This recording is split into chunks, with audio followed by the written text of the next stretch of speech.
So imagine you are playing an open-world RPG, right?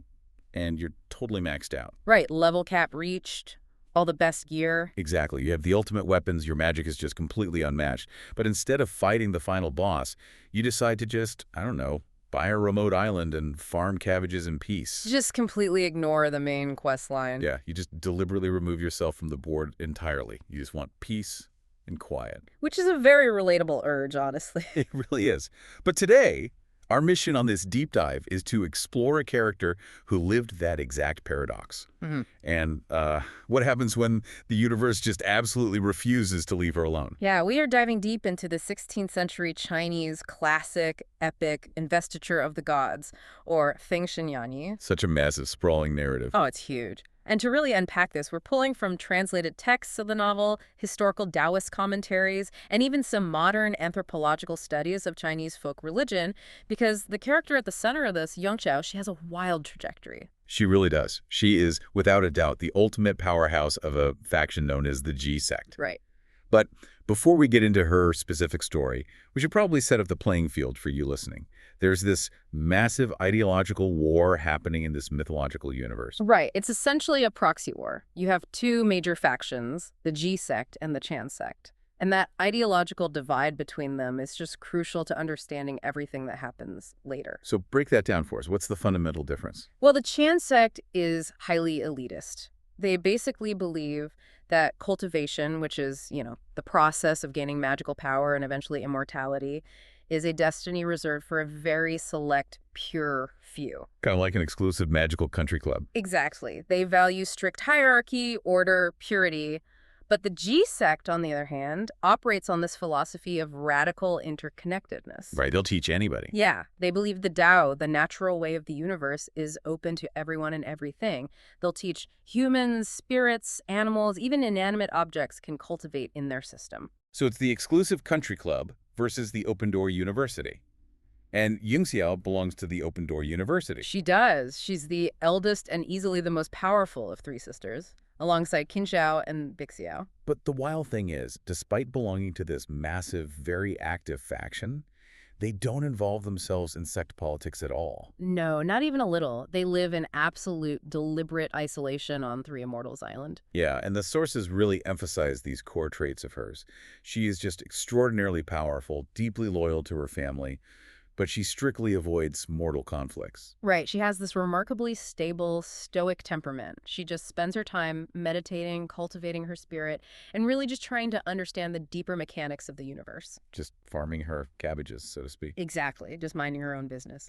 But to appreciate why her eventual break from that isolation is so utterly terrifying, we have to talk about the hardware she's sitting on. Oh, her inventory is just absurd. Because power in this universe is, it's really heavily tied to the specific artifacts an immortal wields.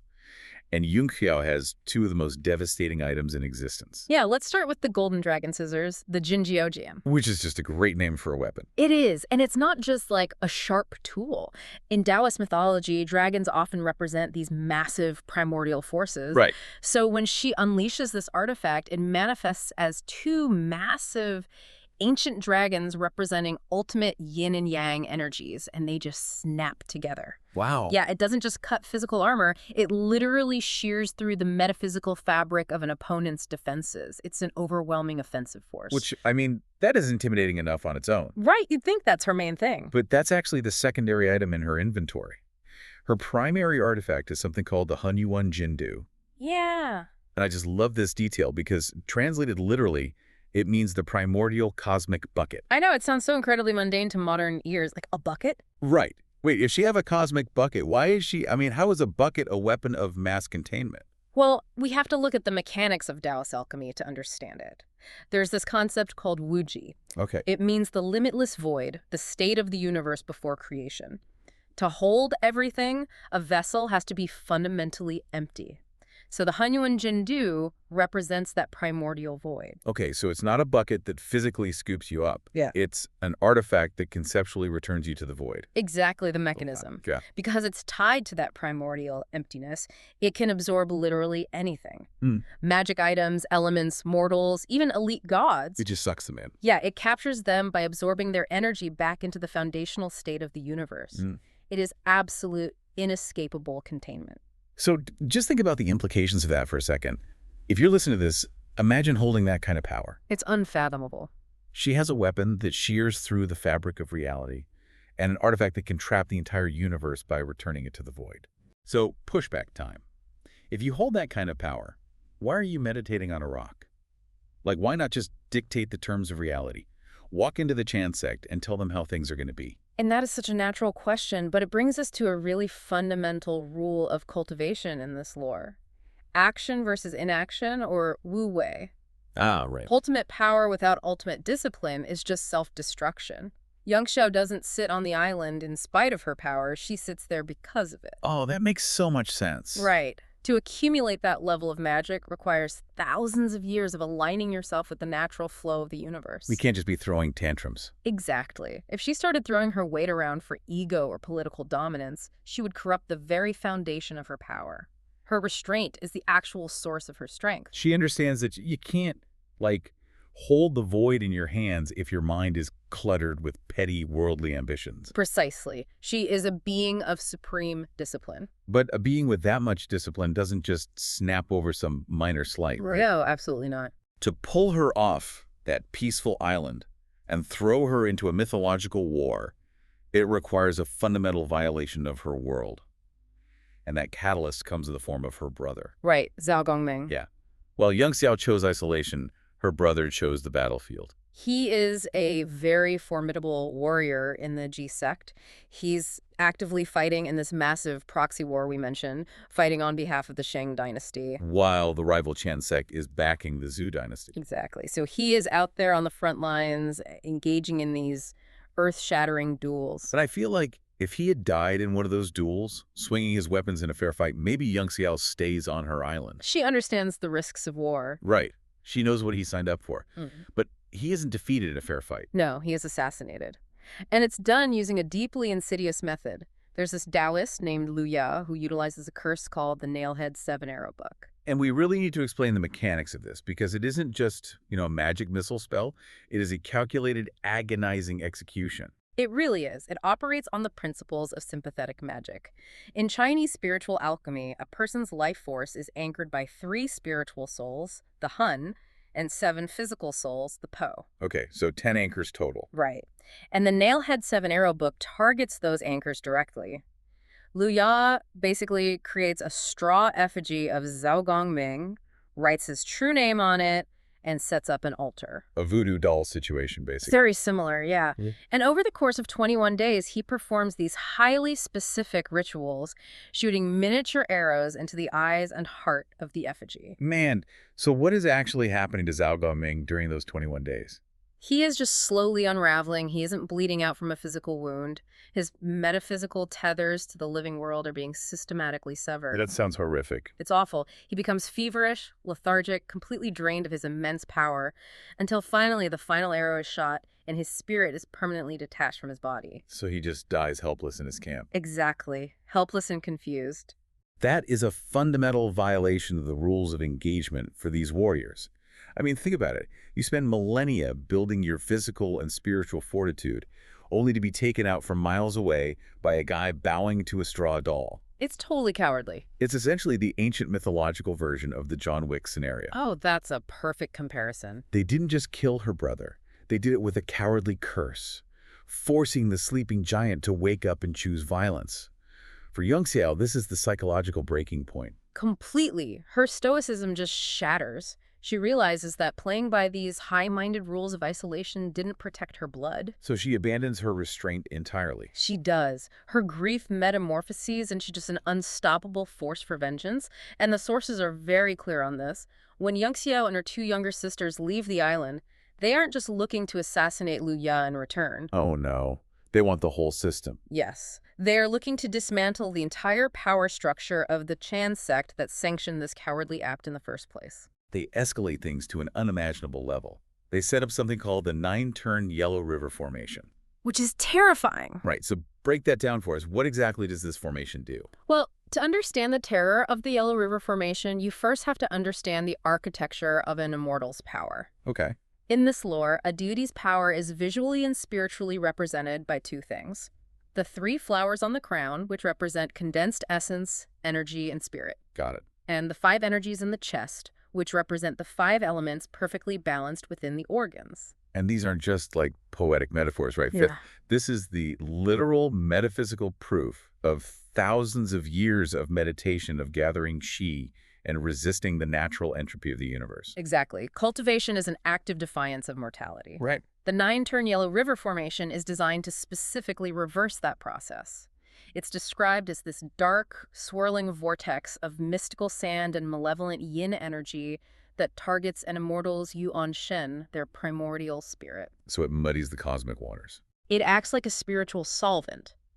When an immortal is trapped inside, the formation literally dissolves the 3 flowers and dissipates the 5 energies. Man.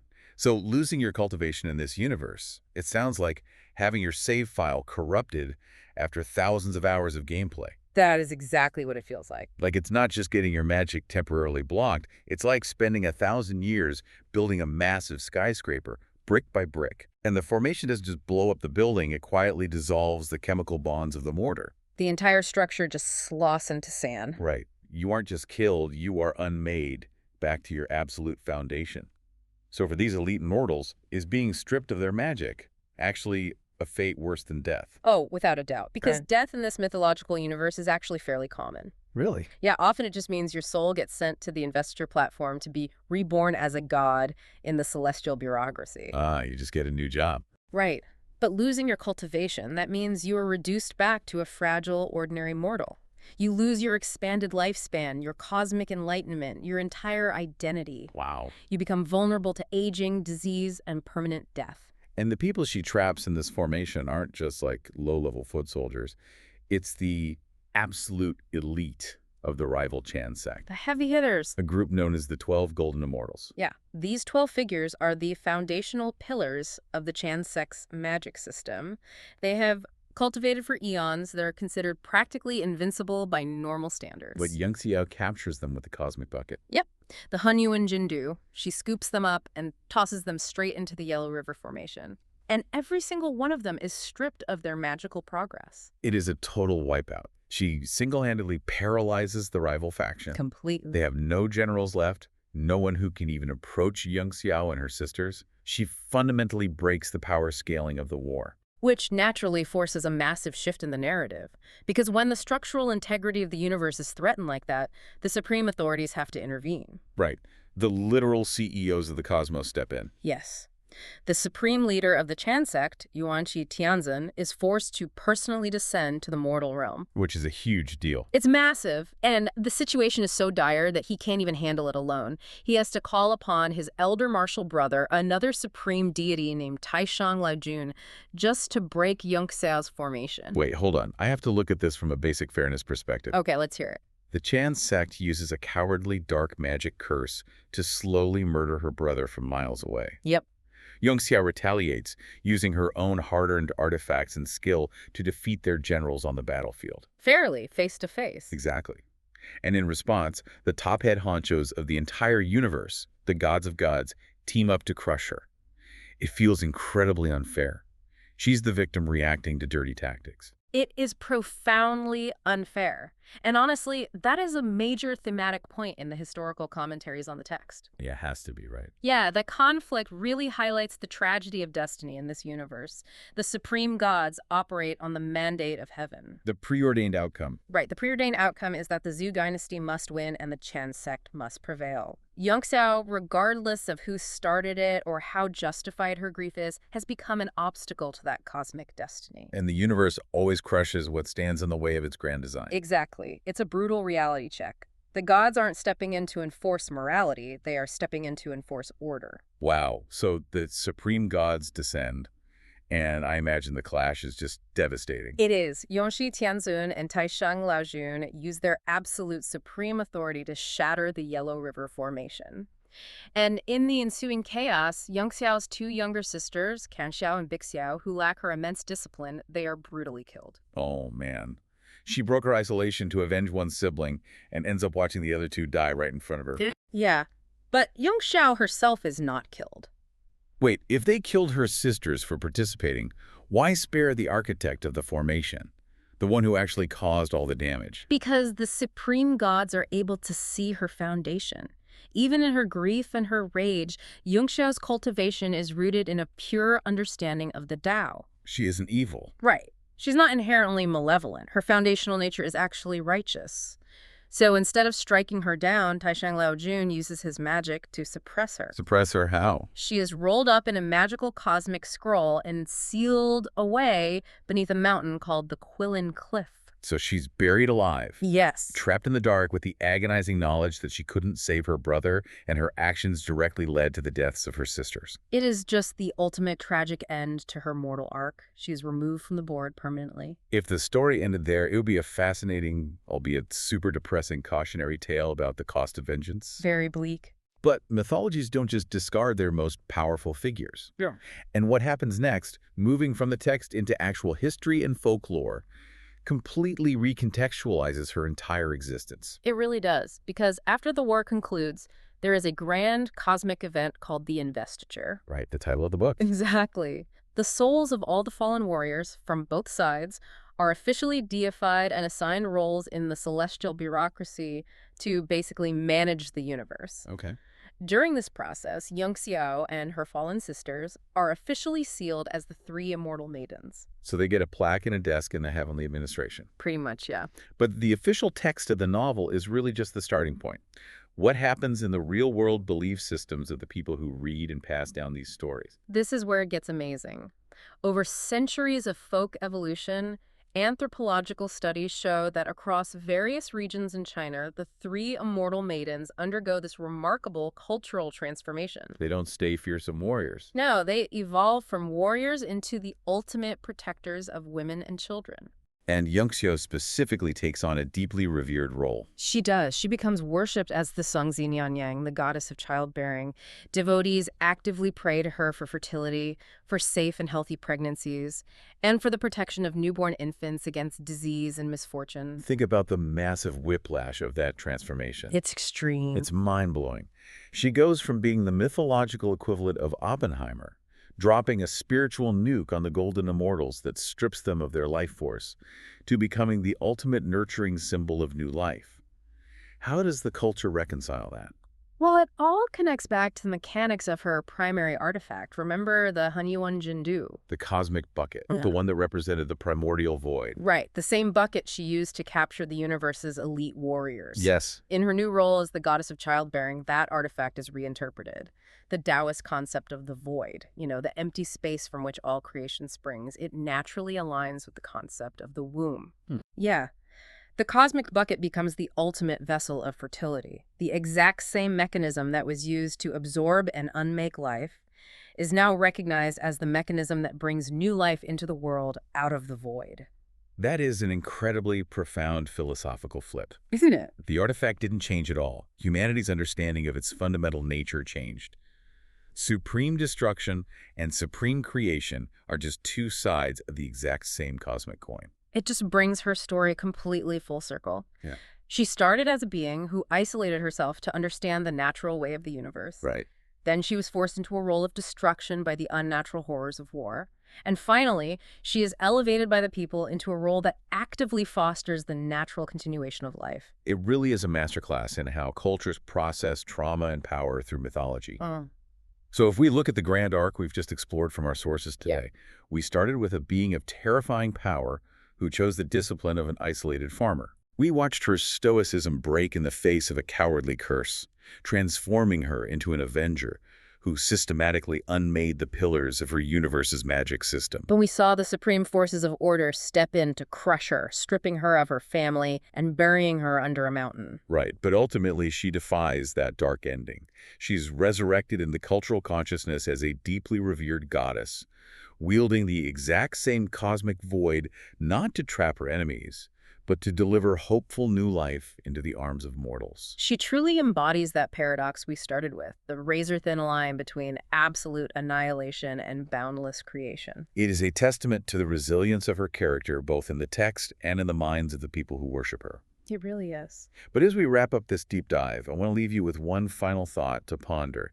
Something that the philosophical commentaries don't explicitly answer, but it just lingers right at the edges of her story. Oh, I like where this is going. We know Yunxiao was spared and suppressed rather than killed because of her righteous nature, right? Yeah. While her two younger sisters were struck down permanently by the supreme gods.